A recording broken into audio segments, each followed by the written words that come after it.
It's been a struggle. It's been a journey. You talked about being the get a job guy, and I think that was really a catalyst. You've got to have these seminal moments in your life. For me, okay, there's obviously the day you were born. You know, I'm a divorced father. I'm a stepfather. I'm a husband again. I've got a lot of balls in the air.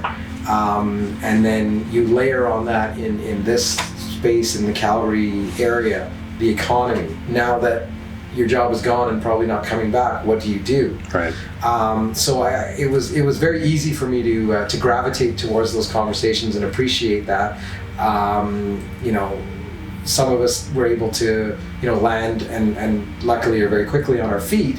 But the scale and the magnitude of what's happened here has given, I think, me definitely cause to say, well, what are we really doing here? Like, what is the purpose? Mm-hmm. You know, did we just come here and people have descended upon this city at the base of the mountains to do what exactly? Extract hydrocarbons from the ground and then do what? Mm-hmm. So I think it's given me cause to think and grow amazingly in the last 5 years around that. And who do I want to be, and what's the legacy I want to leave behind when I'm done?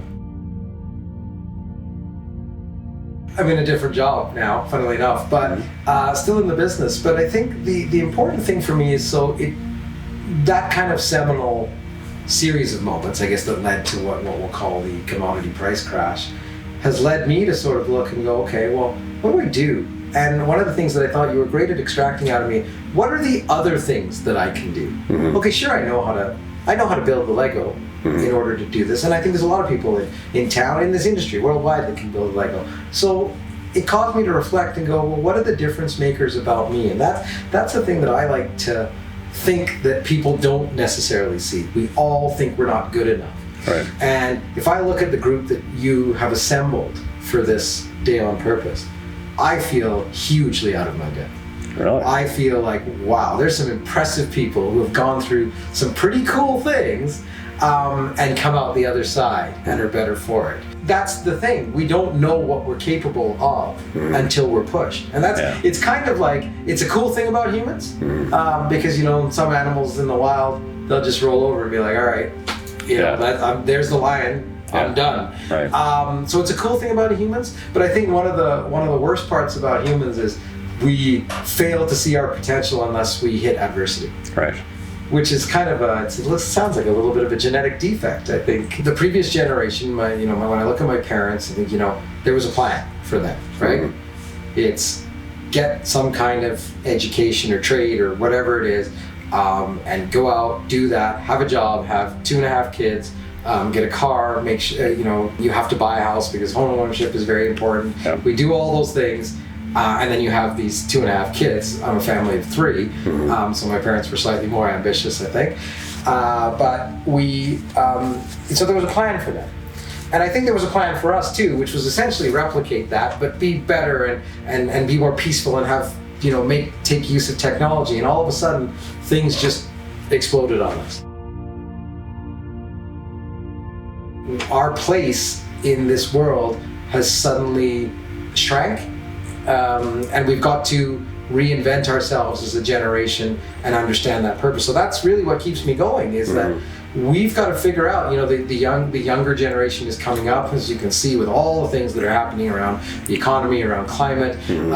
They are having their voice heard at 14, 15, 16. We would never dare have our voice heard at 14, 15, 16.